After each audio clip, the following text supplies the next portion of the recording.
At least 3 people were killed in the West Bank in clashes with Israeli special forces. A 6-month international monitoring mission to Ukraine is agreed upon by the Europeans and Russians. And a potential lead on the missing Malaysian airliner as Chinese authorities provide new satellite imagery. Good evening. You're watching I24 News broadcast to you from the Jaffa port in Israel. I'm David Matlin. Now let's take a look at the hour's top stories.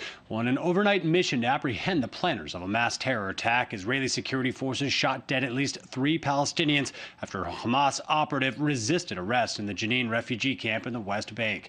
Well, Palestinian President Mahmoud Abbas responded, calling on the U.S. to halt Israeli escalation before the collapse of the peace process. Well, the I24 News desk has the report. Thousands of Palestinians mourn the death of 3 Palestinian militants who were killed during a raid on a home in the West Bank town of Jenin. 7 more Palestinians were wounded and 3 were arrested. Palestinian sources said a 4th is in critical condition in a Jenin hospital. Militants fired guns into the air for the death of 22-year-old Hamza Abu al-Hijah, a man said by the Israeli Shin Bet Internal Security Agency to be a member of Al-Qassam, a militant wing of Hamas. The Israeli military said it wanted to arrest this operative, described by some as a ticking bomb, who was accused of plotting attacks on Israelis and placing IEDs targeting army forces. But he barricaded himself in his home and opened fire, injuring 2 IDF soldiers before being shot dead himself. 2 other Palestinians were killed as they confronted protesters, throwing petrol bombs and rocks at them during the raid.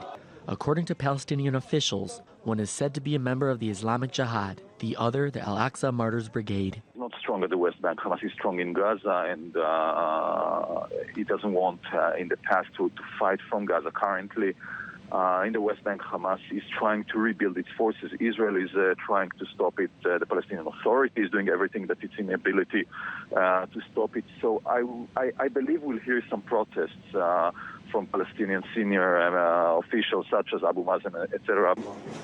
The Palestinian Authority denounced the violence that it said threatened U.S.-brokered peace talks ahead of a looming April deadline set by U.S. Secretary of State John Kerry.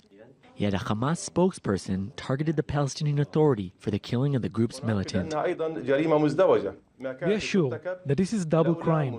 It only happened due to the security coordination between the security forces of the Palestinian Authority and the Israeli occupation. This is a terrible crime. This crime in the West Bank should be a turning point in the resistance to save our people, land and shrines. Palestinian President Mahmoud Abbas's spokesperson issued a statement urging Washington to act immediately to halt the escalation Israel is creating, quote, before everything collapses, apparently referring to the ongoing U.S.-brokered talks between the 2 sides. Well, Russia's annexation of Ukraine's Crimean Peninsula has brought about the most volatile confrontation between Moscow and the West since the Cold War. But the showdown has gone beyond the political arena. Russian troops forcefully take over the last military bases left in Crimea. Russian troops and their pro-Russian militia allies are now believed to control about half the military bases in the peninsula. I24 News correspondent Danny Swibel has more. Ukrainian soldiers in the Belbek Air Base near the Crimean city of Sevastopol, which had so far refused to surrender, remained holed up in the facility on Saturday as they were awaiting further orders from Kiev. But Russian forces surrounded it and issued an ultimatum to forces inside to surrender. Russian armed forces, including armored vehicles, as well as pro-Russian protesters, have finally broken inside the base.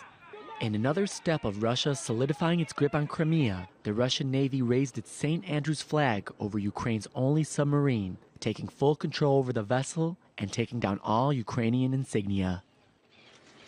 Meanwhile, on the second day of his visit to Kiev, UN Secretary General Ban Ki-moon met with Ukrainian Prime Minister Arseniy Yatsenyuk to call for dialogue and express his support. We do not recognize this referendum, and we strongly believe that the international community will condemn this action and find an appropriate response to unreasonable